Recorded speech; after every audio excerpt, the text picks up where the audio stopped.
Here we go. Okay.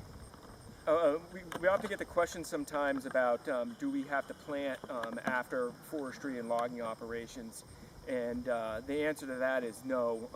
Here in New England, our forests have a huge regenerative capacity.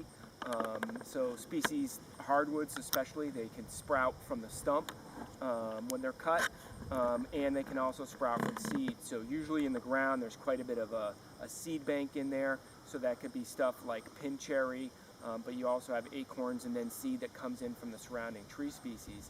So that combined with the amount of moisture that we have here in New England allows for natural regeneration to occur on these sites.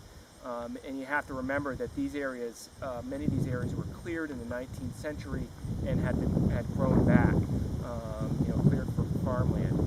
Here behind me, you're seeing a preponderance of aspen, Populus tremuloides, aspen regeneration.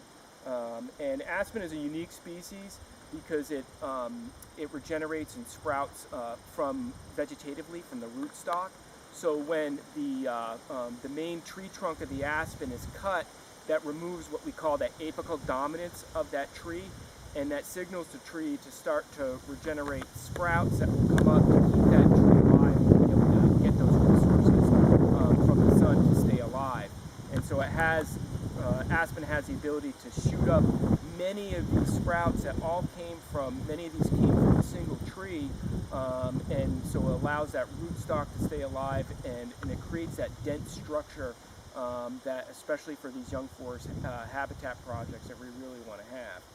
You can really see that a lot of this aspen has, this isn't even one full growing season. This was mowed in mid-May, and here it is already 3 feet tall. And it's already been browsed. This has probably been done by deer already, but not even one full year, and we already have this huge patch of aspen here already reaching 3-4 feet tall. So in a short order of time, what many people think as what can look like a barren landscape, a few weeks after logging, in 3, 4, 6 months, or even a year's time, it's really growing back in quite profusely, and especially in a site like this, where the soils are fairly rich and there's a lot of moisture in here.